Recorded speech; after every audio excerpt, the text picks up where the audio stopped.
Kenapa? Bertentangan dengan prinsip Islam dan bertentangan dengan prinsip lingkungan serta bertentangan dengan prinsip kebudayaan. Setuju enggak?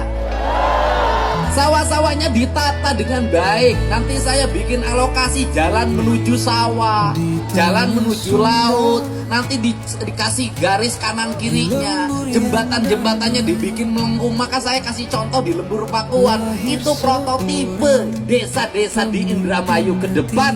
Ya harus seperti itu. Bener gak? Indah.